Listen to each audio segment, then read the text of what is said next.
Nongeye kubasuhuza amahoro y'Umwami Imana abane namwe.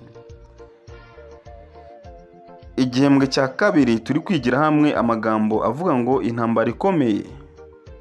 Iki cyumweru rero turimo turiga insanganyamatsiko ivuga ngo umucyo uturuka mu buturo bwera. Umucyo uturuka mu buturo bwera.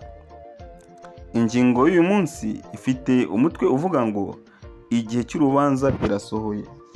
Igihe cy'urubanza kirasohoye. Mbere yuko tujya mbere muri iki cyigisho cy'uyu munsi, tubanze dusenga Imana.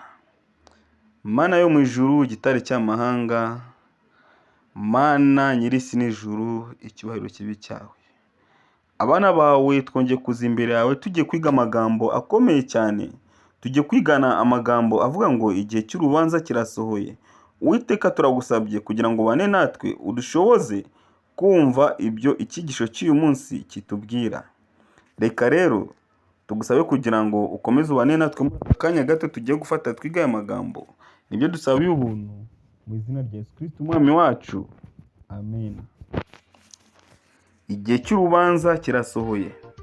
Reka dusome muri Daniyeli igice cya 7 umurongo wa 9. Tuhagereranye no mu byahishuwe igice cya 14 umurongo wa 6 n'uwa 7. Ngo ni aya masomo yombi ahuriyeho.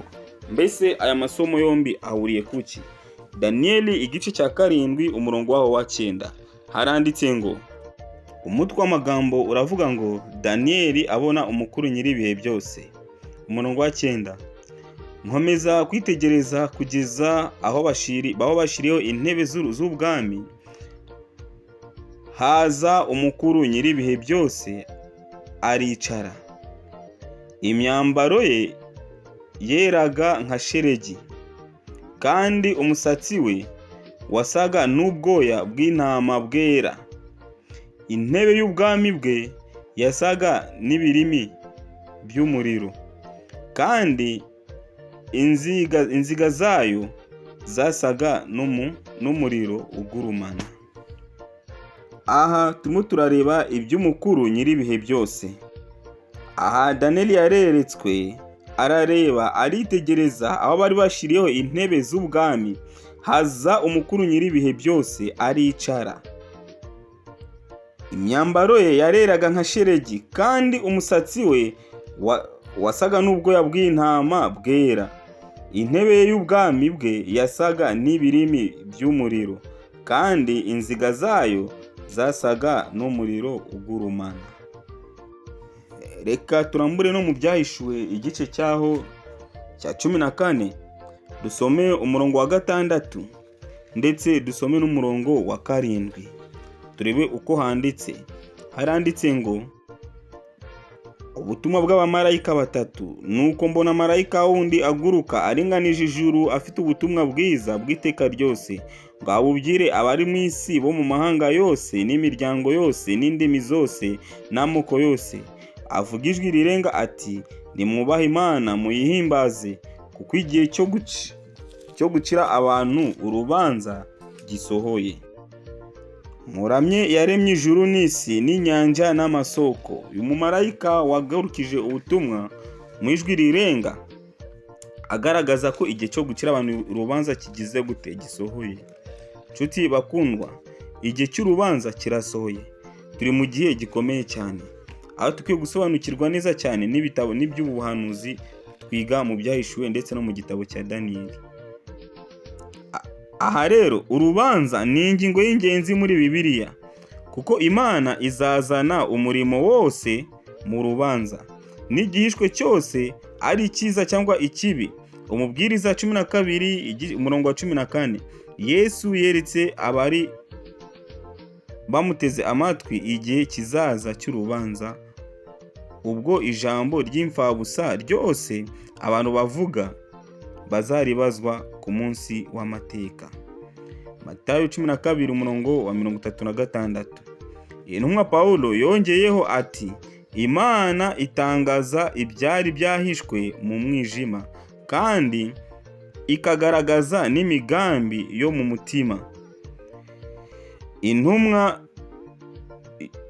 iyo umumarayika yabwiye Yohana ati igihe cyo gucira abantu urubanza kirasohoye. Inshuti bakundwa, igihe cy'urubanza cyari gisohoye igihe uyu mumarayika yabwiraga Yohana amubwira iby'igihe cy'urubanza ko gisohoye.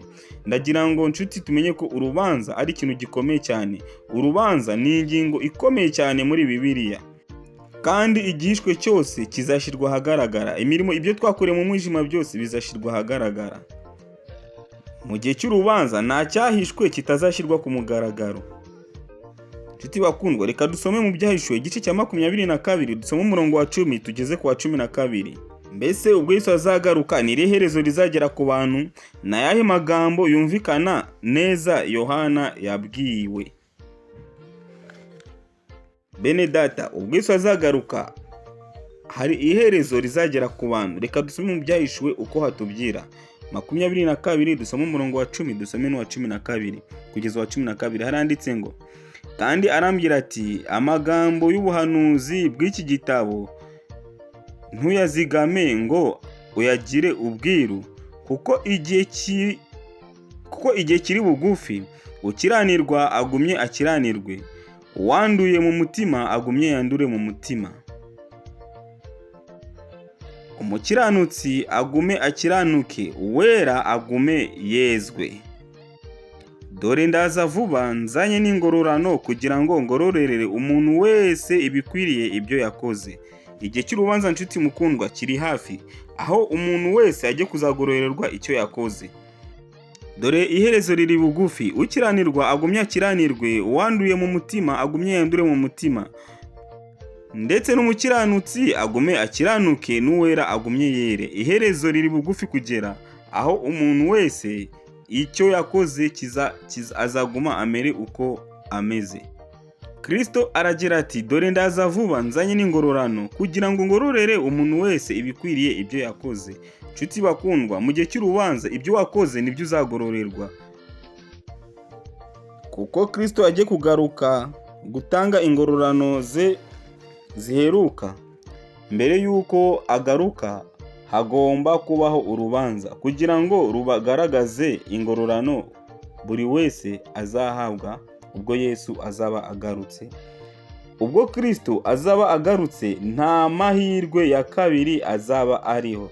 Buri muntu wese azaba yarahawe amakuru ahagije kugira ngo abashe gufata icyemezo cye giheruka kandi kidasubirwaho cyo kuba mu ruhande rwa Kristo cyangwa kuba mu ruhande rw'abarwanya Kristo. Nshuti bakundwa, igihe kirageze, kiri bugufi. Kristo agiye kugaruka. Nta mahirwe ya kabiri tuzongera kugira. Umuntu azahita afata uruhande rumwe, nta mpande ebyiri zizabaho. Ndagira ngo mubyize ukuri yuko umuntu niba ukorera Kristo bizagaragara kuri uwo munsi uzajya mu ruhande rwa Kristo, cyangwa se ukajya ku ruhande rw'abarwanya Kristo. Bene data, dore igihe kirageze kugira ngo ufate umwanzuro w'uruhande uzahereraho, kuko ubwo Kristo azagaruka nta mahirwe ya kabiri azongera kubaho. Reka dusome muri Matayo igice cya 25, dusome umurongo wa 1 kugeza wa 13. Aha rero turabazwa ngo kuki Yesu agaragaza ayo matsinda abiri? Kuki Yesu agaragaza ayo matsinda abiri y'abizera mu buryo butandukanye cyane? Aha rero iki ni ikintu cy'ingenzi cyane tukwiye gukurikiza, tukibaza impamvu Kristo agaragaza aya matsinda abiri y'abizera mu buryo butandukanye. Ubwo tugiye mu gitabo cya Matayo, mu butumwa bwiza nk'uko bwanditswe na Matayo igice cya 25, dusome umurongo wa 1 tugeze ku wa 13. Reka dusome. Haranditse ngo, umugani w'abakobwa 10. Icyo gihe ubwami bwo mu ijuru buzagereranywa n'abakobwa 10 bajyanye amatabaza yabo bajya gusanganira umukwe. Ariko muri abo bakobwa 10, 5 bari abapfu, abandi 5 bari abanyabwenge. Abapfu bajyanye amatabaza yabo ntibajyana n'amavuta, ariko abanyabwenge bo bajyanye amavuta mu mperezo zabo hamwe n'amatabaza yabo. umukwe atinze bose barahunikira barasinzira, ariko nijoro mu gicuku habaho urusaku ngo umukwe araje, nimusohoke mumusanganire. Maze b'abakobwa bose barahaguruka baboneza amatabaza yabo. Abapfu babwira abanyabwenge bati, nimuduhe ku mavuta yanyu, kuko amatabaza yacu azima. Ariko abanyabwenge barabahakanira bati, oya, ntiyadukwira twese, ahubwo nimujye mu bahanjuzi muyigurire. Bagiye kugura, umukwe araza, abari biteguye binjirana nawe mu bukwe. Urugi rurakingwa. Hanyuma b'abakobwa bandi nabo baraza barahamagara bati, nyabuneka nyakubahwa, dukingurire. Nawe arabasubiza ati, ndababwira ukuri yuko ntabazi. Nuko mube maso, kuko mutazi umunsi cyangwa igihe. Aha turahabona umugani w'abakobwa 10. Abakobwa 10 tubonye ko bari mu matsinda abiri, bare abakobwa 5 n'abandi 5. Aha rero ubwo abakobwa 10 bose bari biteguye umukwe, ikigaragara nuko abakobwa bose bari bategereje. Ikindi nuko bose bari bafite amavuta mu matara, bari bafite amavuta. 5 bari bafite amavuta ahagije mu matabaza yabo, ariko 5 ntabwo bari bafite amavuta ahagije. Ikindi kigaragara nuko abakobwa bose ko ari 10, igihe umukwe yaratinze bose barahunikiriye ndetse baranasinzira.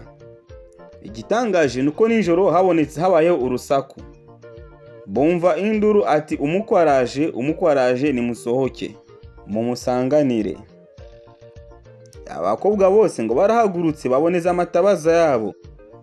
Abapfu babwira abanyabwenge bati, muduhe ku mavuta, ariko ntabwo byari bigishobotse ko abanyabwenge babaha ku mavuta yabo. Ubwo rero nta kindi bakoze nuko bagira inama yo kujya gushaka amavuta mu bahanjuzi. Nuko rero bagarutse, ntabwo byari bigishobotse ko binjira mu bukwe, kubukwe bwari butangiye.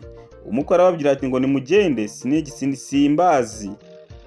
Nuko bene data, ijambo ry'Imana riratubwira ngo tube maso, kuko tutazi umunsi cyangwa igihe.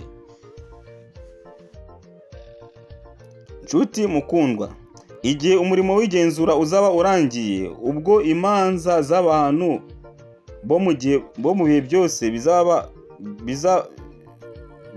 bavuze ko ari abayoboke ba Kristo zizaba zimaze gusuzumwa no gufatirwa umwanzuro. Icyo gihe nibwo igihe cy'imbabazi kizaba kirangiye, kandi urugi rw'imbabazi ruzakingwa. Bityo iyi nteruro ngufi ngo abari biteguye binjirane nawe mu bukwe, maze urugi rurakingwa, itwerekeza ku murimo uheruka w'Umukiza, ku gihe umurimo ukomeye ugendereye agakiza k'umuntu uzaba urangiye. Aha bene data, biragaragara ko igihe kiri bugufi ubwo Kristo azaba agarutse. Igihe umurimo w'igenzura uzaba urangiye, ubwo imanza z'abantu bo mu bihe byose bavuze ko ari abayoboke ba Kristo zizaba zimaze gusuzumwa no gufatirwa umwanzuro. Icyo gihe nibwo imbabazi zizaba zigize gute, zizaba zirangiye, kandi urugi ruzaba rukinzwe. Bene data, igihe kiri hafi kwitegura, n'ubu ngubu tugifite uburyo. Twitegure gusanganira Umukiza wacu. Bene data, ndagira ngo mbabwire yuko imbabazi ni izacu binyuze muri Kristo, ko tumufite ntago tukwiye gutinya urubanza. Bene data, gukurwaho igishinja ni ukwacu.